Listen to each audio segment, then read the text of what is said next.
Now it's time from our next panel, for which I'll serve as moderator. This is going to be a candid conversation with how commercial space companies are accelerating innovation and reshaping global intelligence and navigating the future of our space-based GEOINT. I'm going to ask each panelist to do a quick introduction. And Moto, I already said you can have a little bit more time because not everyone will be as familiar, I think, with Synspective as our other friends. But Moto, would you go first? Yeah, thank you for the opportunity. So I'm Arai, founder and CEO of Synspective. So I established a company 7 years ago, 2018, February, as a spin-off company from the National R&D program led by the Cabinet Office of the Japanese government. So we take over SAR satellite core technologies and the key engineers. And yeah, that's the beginning of Synspective. And so far, we launched 6 satellites. And now we operate the 4th satellites in orbit. And provide the data mainly for the Japanese government. But we also provide the analytics to contribute to the national security and disaster mitigation, including the infrastructure monitoring, and also the sustainable development, including the forest monitoring or the offshore wind farm assessment like that. So through that project, we achieved the IPO last year. Yeah. Yes, it's very big news for us. And we just established the Synspective USA in February as well. So we accumulated the technology and the business network so far, and finally it's the time to expand our business to the overseas market. Well, so congratulations. Congratulations. So that's an amazing ride for just 7 years, 7+ years now. Yeah. Well, look forward to hearing more from you, and thank you again for traveling all this way to join us here today. Thank you so much. Frank, as I turn to you to do your introduction, if you could add to, I am most excited about from your seat as you reintroduce yourself to our audience. Absolutely. Thank you, Robert. Frank Backus, the CEO for Capella Space, and certainly right now, literally, this week, the thing I'm most excited about, I'm going to say fundamentally changed for our company. We recently announced the merger with IonQ, and the world's largest commercial quantum computing company. And there's a lot of question in the world right now about, what is the synergy going on between Capella Space and quantum computing? And what I'll say right now is that we're going to look forward to seeing exactly where that plays.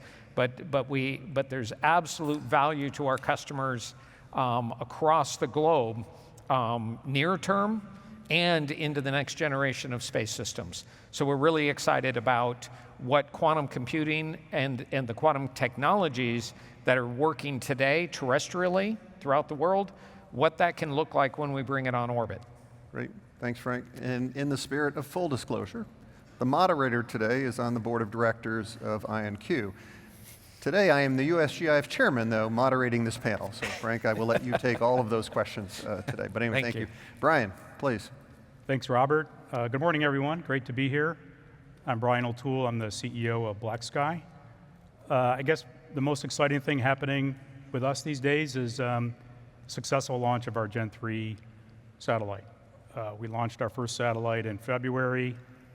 We had images in about 5 days, and we just completed commissioning and are now on track to have at least 8 satellites up about a year from now. So what's really exciting about that for our customers is we're adding very high resolution imaging to high frequency dynamic monitoring powered through AI-enabled intelligence. So it's an exciting time. I know our customers have been anxious to get to the next level of resolution, and I'm glad it's finally here and the satellite works. So it's an exciting time. Great. Congratulations on that, Thank you. Brian. No, it's good for the ecosystem, obviously. Absolutely. Dan, please. My name is Dan Smoot. I'm the CEO of Maxar, and it's been an exciting year, to say the least. As a lot of people know, we launched our exquisite Legion capabilities this last year, 6 30-centimeter satellites. Actually makes us the global leader in exquisite imagery around 30 centimeters, so we're very excited about the capacity we have on orbit. But we've had a couple other things that I think underline that have been really good for the company and the industry. One is our Maxar platform, otherwise known as MGP, and is the foundation for the platform that a lot of people are familiar with, which is GEGD, which is the way we deliver information for the US government.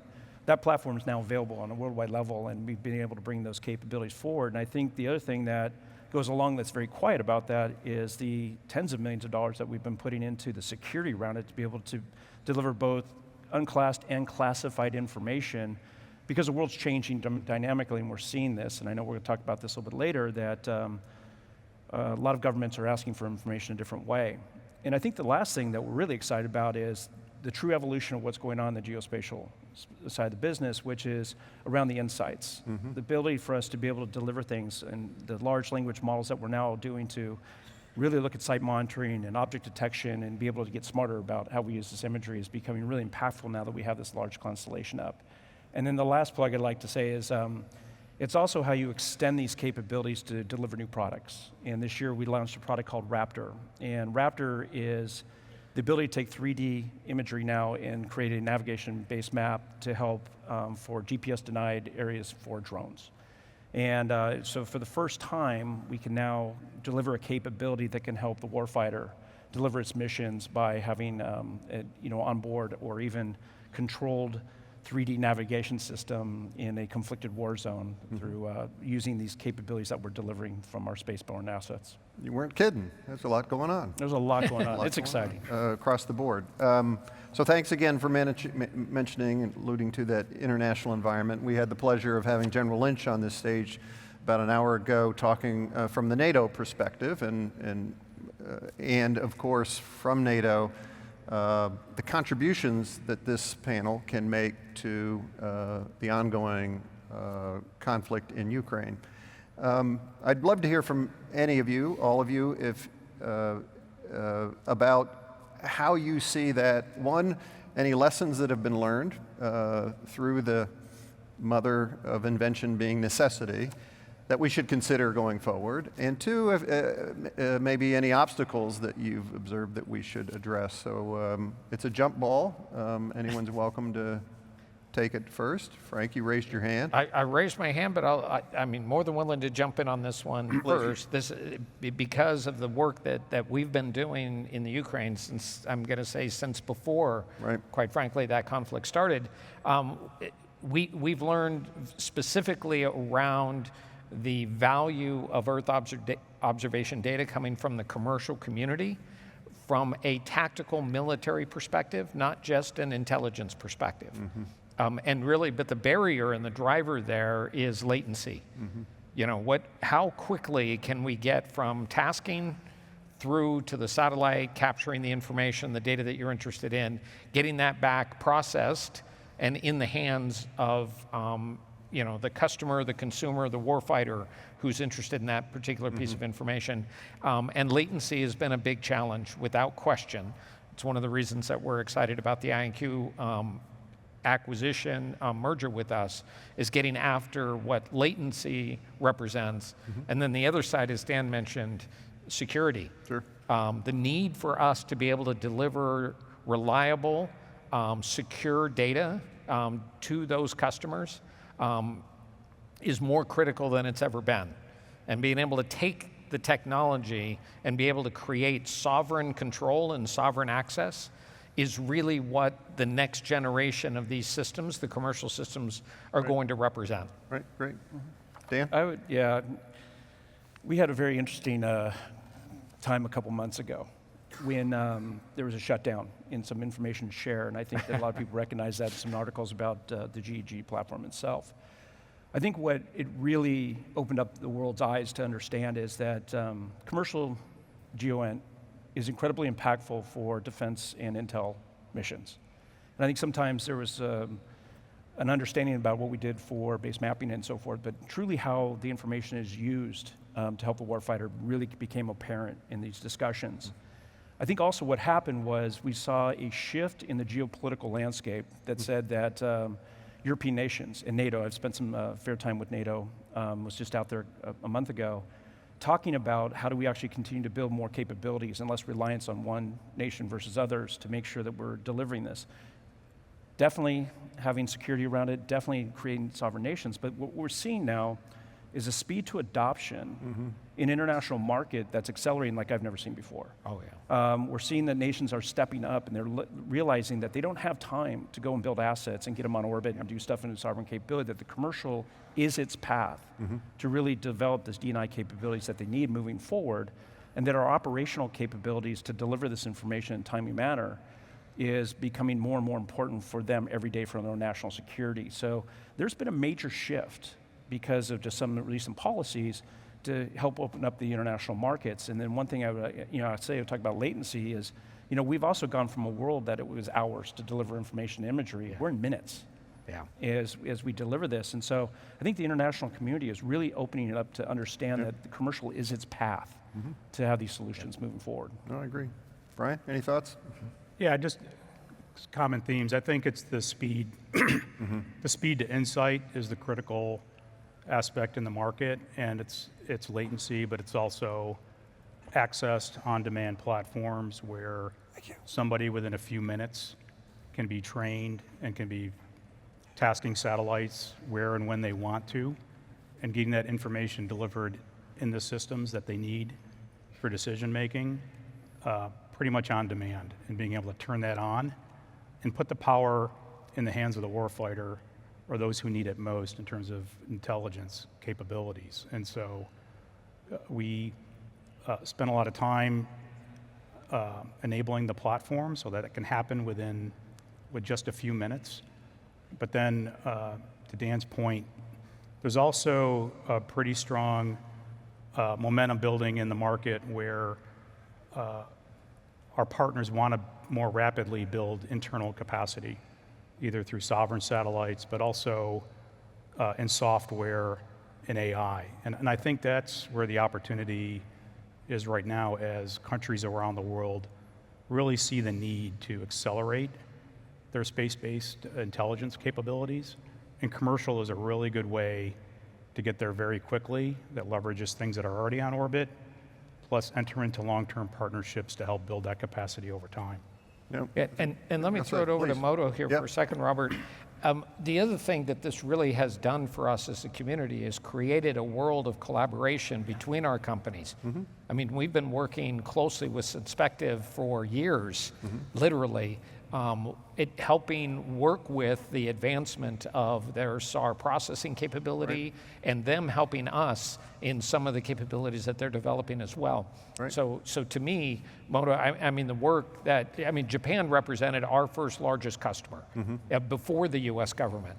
But Moto grew out of that demand within Japan.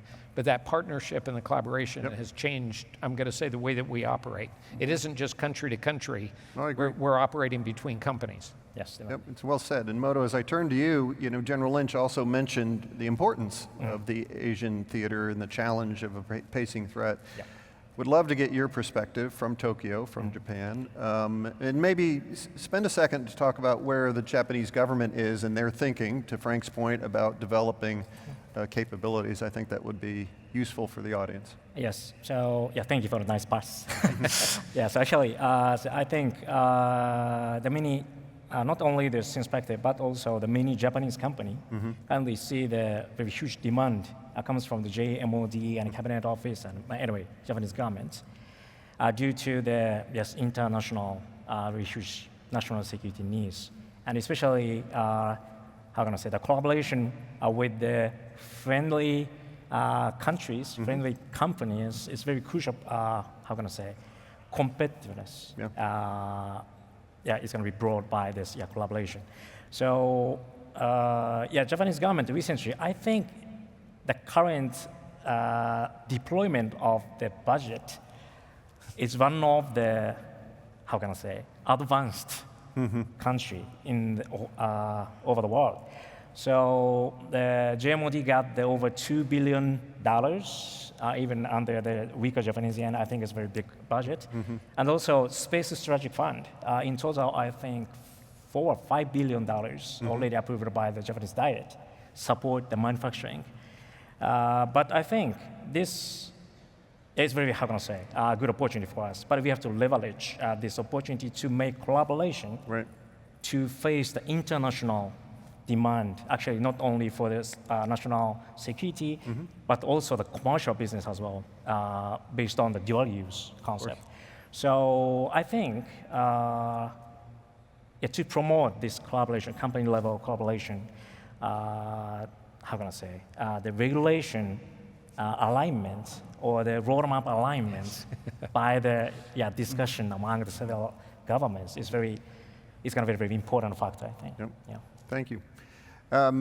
Look, we're roughly halfway through our conversation, and I think there's now an international standard that you must introduce the letters A and I at the halfway point, no later than the halfway point in the conversation.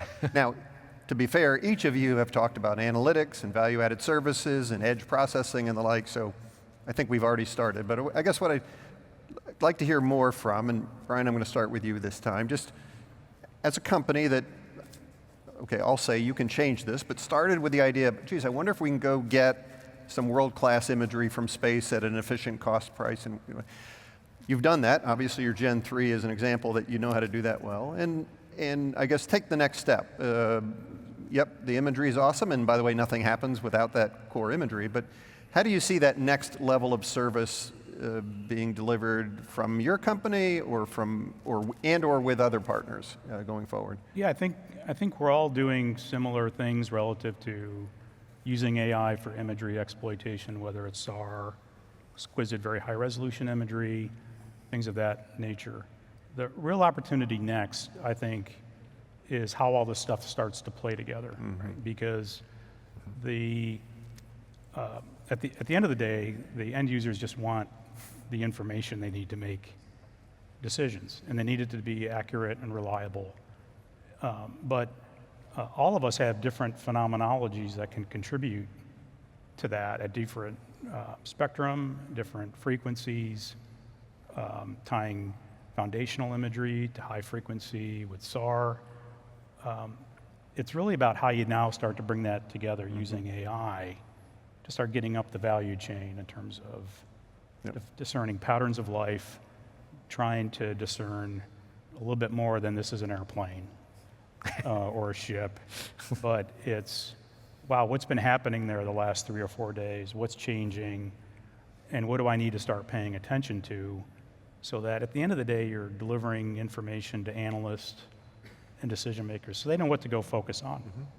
And I think the industry, we could all do a better job, I think, figuring out how all this stuff starts to work together and start helping our customers get there, because there's a tremendous opportunity for all of this to work together and deliver whole new levels of intelligence that aren't available today. Right, right. Thanks. Dan? Yeah, I think this is the core of what we're all investing in right now. Right. I think about it in three ways. One is, how advanced can you make the models of which we're providing imagery or information to? So it's not even, by the way, about just Maxar providing information and applying some intelligence or some AI in regards to creating ways for automated learning in these large language models. But it's also about how do we actually use a virtual constellation. I think everybody on this panel, we've all worked together to be able to provide information to actually deliver a much more predictive capability to the marketplace. And I think we are dependent on it. So the models that we're building today in our Insights products require it for a learning perspective, from a development perspective, and more importantly, to be able to solution at what I call real-time speed. And I'm going to go back to the international market. If you look at the Chinese and some of the development they're doing around some of their geospatial capabilities, we have to accelerate past them. And we have to be able to use everybody's constellation in these solutionings, which means we have to bring these capabilities together and deliver them on these platforms. And then we have to continue to advance. I think that we're working on something called change-based mapping, which is a predictive way to actually have automation sitting in there to take the human element out of making decisions about where you need to take that next image for for critical information. That requires AI capabilities, at an advanced level that we've probably not done in the industry before, and we're showing that it can actually be done. And it's not just about using Maxar, it's about using the industry as a whole to compete on the international level when we start to think about international security. And so I think that this is a place that we are all investing heavily into. But more importantly, what solutions are we going to be bringing that are going to solve these problems that the international market and the domestic market's working on? Right, thanks. Right? Yeah, from our perspective, there's no question that artificial intelligence, is the path to being able to process tremendous amounts of data and get to insights, right, that become human usable. So the interesting aspect about artificial intelligence, the outcome we're all looking for is human consumption of the information in a much more effective way. However, where you put those algorithms, where you put the artificial intelligence matters in these networks. To get after that latency question, right? How fast can I deliver this capability to the customer?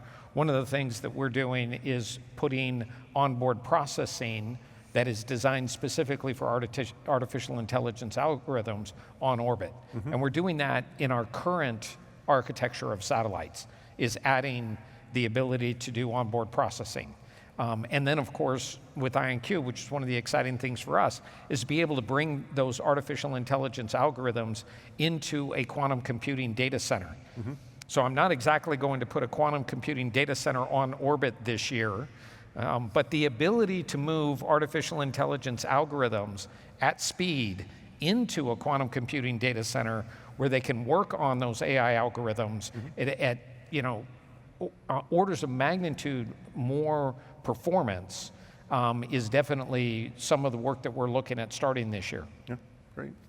Moto, how does it look from your seat in Tokyo? So, okay, so I think it's how can I say, common issues in the global market, I think. But I think a data fusion and how can I say, common analytics platform, always we discuss about that for the years, maybe since the establishment of Synspective, or maybe 7 or 10 years, I think. So I think it's the time to make collaboration because we have, how can I say, enough number of the satellite, and the analytics and machine learning has been improved so much with the actual data, big data. So I think it's very good to how can I say, develop the actual combined analytics for to meet the customer needs, actually expand the private sector's market. So in order to that, I think analytics-ready data provision is very important. It's kind of a standardized data, normalized data maybe, especially for SAR. Right? Yes. And then some of the, how can I say, collaboration would be achieved on the analytics layer as well. The output from the analytics will be connected, and then it's would be provided as a solution for the end users. So this, and to achieve this, to fill up the last mile, to reach out the end users, we need the additional insight would be needed from the consultant company or the actual existing system integrator like that. So this virtual integration with the standardized, how can I say, data and analytics would be the key point, I think, for the next several years. Very well said. A couple of you have mentioned not just the reality of the threat that China represents to our users and our customers and our allies, but there's also there's a technological race. There's this, quite frankly, there's a space race going on as well. How do you see that? I'm going to merge two things together. One, there's the reality that we've got a pacing threat and maybe an outpacing threat with respect to space-based capabilities. But I asked you all to be thinking about recommendations for our ecosystem, which includes our government partners and includes national budgetary processes, it includes all the contracting challenges that sometimes we have. But I guess what I'm trying to say is if we're going to not just keep up with China, but continue to lead, which I'd argue we've been leading for decades, what do you see as being necessary, either to reinforce a current procedure policy? And by the way, I did ban them from saying, you can't just say double the budget, all right? Yes, we all agree doubling the budget is a good thing. But I've already said it, so you can't say that. But besides that, what kind of things would you like to see in order to help us be more competitive, to stay ahead from challengers like China? Oh, I'm going to start, Robert, with not doubling the budget, Okay. tripling the budget. Okay, there but, you go. but it has nothing I to do... didn't say you couldn't say but that. But it isn't the U.S. government budget I'm talking about. I'm talking about, in our case, the Capella budget. Okay. Right? The ability of what we're doing right now to interconnect what was a commercial, VC-backed Earth observation space company to the public market, right? And be able to now have access to the public market from a financing perspective really does look like a model where we can increase the investment going into our company and our capability and our commercial capability from a constellation perspective. Okay. So we shouldn't be just dependent on the U.S. budget. Quite frankly, we need to look at the global budget, right? And we need to be able to handle, the surges and the valleys that we see in that budgeting process. And I do believe that the public markets that the U.S. has and that we have access to really can be a differentiator for us as we bring on these additional capabilities. Right. A good example of that is just fundamentally the security necessary. Dan talked specifically about the amount of money necessary to build the sovereign control and sovereign secure architectures that are necessary for us to succeed. Capella's having to do the same with those kinds of investments. We just did CMMC Level 2 certification this year for our company. That was a major investment that we made that didn't turn into immediate revenue. But you still have to make the investment. You have to be able to play. Yeah. So from my perspective, my feedback, let's say to the US government is, work closely with us to align and use our market investments, right, to be able to get after the needs and the requirements of the US government, our allies, other countries. We want to open the door to be able to utilize that environment. China doesn't have the same investment environment that the US has access to. So I think that's really the opportunity. No, well said. Yeah, Dan? it's interesting. Well, I could talk the rest of the time on this topic about making recommendations, but I think it's a really interesting time. So first off, take the executive orders coming out of the new administration, and I'll talk about this. It talks about using the industry, using commercial to advance the capabilities of the U.S. agenda. And we have to execute against that. And it's one thing to sit there and put out there a space first through commercial strategy. It's another thing to execute against it. And I think that's one of the things that is kind of exciting about the new administration is the fact that they want to leverage industry to advance the capabilities of, of the U.S. defense and intel. And it's how do we actually make sure that they can do that? Think about the commercial side of the business. I'm right now thinking about my next generation constellation. We're building capabilities onto this. This is something we're going to have built and ready in the next, call 3 years. By the time that they can actually think about getting these kinds of assets at the exquisite level that we develop, they're years past us at a price tag that's much greater. So how do we actually execute against the executive orders that have been put out in place about leveraging the industry to move that's faster? I think it's an exciting time if we can actually capture that and move it. Yep. The second thing is that kind of just expands straight into the international markets as well, which is if we can do that and demonstrate it at one of the most advanced systems, we can actually create these capabilities for the Allies Plus One very fast and continue to build those, demonstrate those capabilities over and over and over again without having to put money on the taxpayer. It doesn't matter if it's a US taxpayer or an international taxpayer.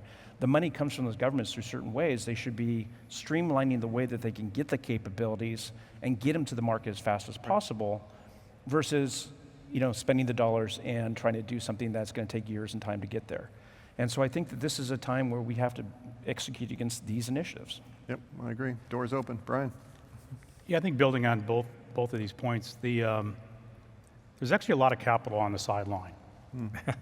And I think to the theme of if there was better collaboration on a long-term roadmap for what our defense and intelligence needs are, and then how we can align our investments to be there, not just next year, but 2, 3, 4 years from now, and a strong signal that an acquisition that were lined up with these types of multi-year commitments. There's a lot of private capital, I think, would come in more so than there already has been committed when you align the need with the pace of the commercial industry and the long-term needs, not just the US government, but our international partners. And I think that's a huge opportunity right now for that type of alignment. And especially in the context of the tech cycles in space now are 2-3 years between space vehicles. The AI is even going faster. And so this is way outpacing acquisition programs and general mindset of how do we leverage commercial better to deliver cost-effective solutions into the government. But I think it starts with a longer-term collaboration and working closely together so we can all target our investments that would benefit the warfighter and the taxpayer. Yep, well said. Moto, you spoke earlier about the Japanese government's investments, and anything you want to add about how they're executing those funds or issuing the requirements in a way that builds on the efficiencies of your companies and the other companies on the Yeah, I think panel? especially in Japan, in this case, Japan doesn't have the natural resources enough, and when we discuss about the national security, it's the economic national security is also very important. So it's going to be, I think it would be better to open to the Asian region. How can we mitigate the disaster damage, and how can we promote the sustainable development with the national constellation program mainly used for the national security, like that. So that's open use and aligned, how can I say, long-term strategy with the other countries' strategy, roadmap. So I think this, how can I say, open and aligned strategy and opportunity is kind of, very, very important.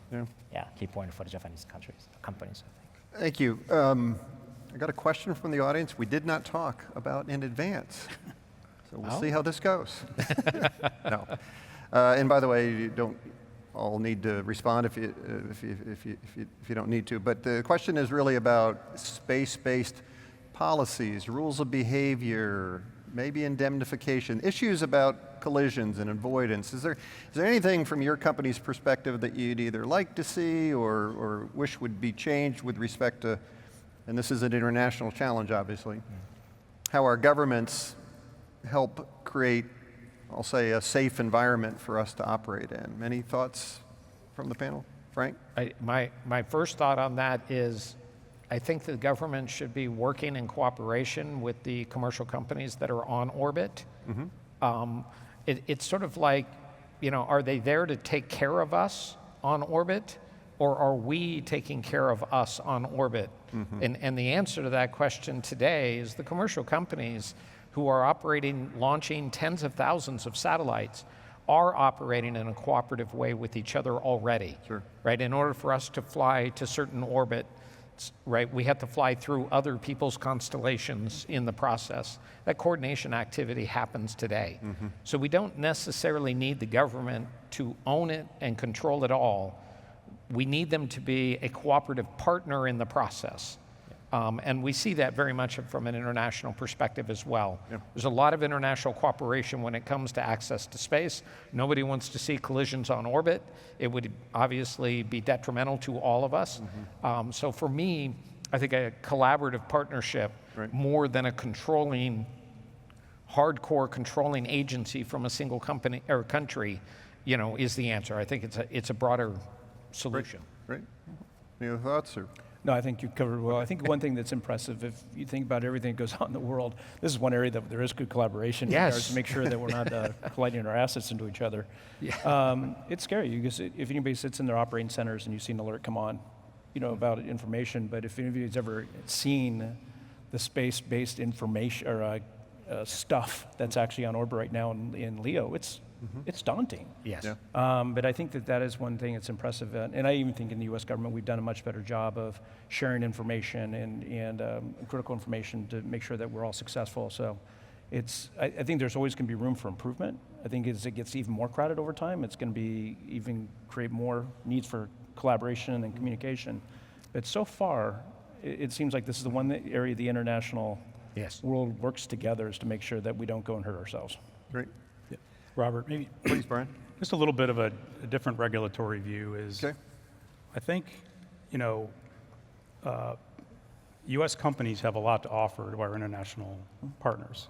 And I think because of a lot of the increasing investments, as Moto described, that's not in Japan, it's in a lot of places, building new capacity in space, software, satellites, AI, is really ensuring our regulatory environment is set up to promote U.S. companies providing those solutions to our international or international allies, whether it's how we license satellites on orbit or some of the technology that's involved. But there's certainly an opportunity that would strengthen our industrial base here and help our allies at the same time. So looking at ensuring that the regulatory and policy environment is promoting the commercial industry, but also enabling that to move quickly to address the demand that's in the market. Yep, well said. Okay, we're sitting at the 4-minute mark, which means this is a speed round, all right? Because we have a very hard stop, gentlemen. We will be done in 4 minutes. And I'm not going to make it easy on you. I'm going to take the first question, which I asked each of you what you're most excited about. Now I want you to put yourself a year out. GEOINT 2026, we're in Colorado. Maybe we're back up on the stage. If not, we're at a reception somewhere. What is it that you hope you will be telling me about in 1 year from now? That you will have achieved, that you will have made some big progress for your company or your service in a year. And Moto, I will ask you first. 1 year later. 1 year. Okay. If you want 2, you can have 2. Yeah, okay. So, of course, I think, how can I say it? We want to say we got the very tangible achievements, especially the revenue side. Through the data provision and also analytics provision. I think it's very important door opener for the commercial sectors. So, we want to say that we got this achievement both of this service. Yep, that'll be great. Frank. Real simple from my perspective, quantum secure networking. Okay. The ability to deploy a essentially sovereign virtual private network to a commercial constellation of satellites, and being able to bring that to the table. So certainly in the next year to 2 years, we're going to see that happen. Okay. And of course, my component of that is to be able to have the continuous manufacturing infrastructure to be able to deliver that. Of course. To address the capacity needs and demand of synthetic aperture radar. Brian, 1 year or 2 year? What's out? Pretty simple. Really need to get these satellites up over the next 12 months. That's the easy part. That's the easy one. Yeah. No, but I really, to my last comment, I think the international opportunities are tremendous for partnerships, both with U.S. companies and helping our allies accelerate their capabilities. And so, and then aligning that with where the U.S. government wants to go. So I'm hoping a year from now, we're talking about the progress that all of us has made there. Great. Yeah. Bring it home, Dan. Maxar prides itself in it's a mission-based company, right? It's what we sign up to do every single day. And I think if we can execute the mission that's in front of us from the U.S. government, I think that's incredibly important. And execute against this new agenda, I think would be great. But that takes the advanced capabilities we're talking about to stand up here on stage and sit there and say, our artificial intelligence did what it was supposed to do in regards to our strategy. We were able to use the language models and get everything out there. I think it'd be great. And then I think the last thing is executing against the international mission as well. Right. Yep. And to see that we've advanced their capabilities to meet the challenges that are continuing to grow. And I think that that's probably one of the most important things we can do in the next 12 months. I think the mission is probably a good place to put a point on our conversation. Yep. Thanks to each of you. I think you'd all agree this was both a candid and a compelling conversation. Please join me in thanking our panelists. Thank you, Robert.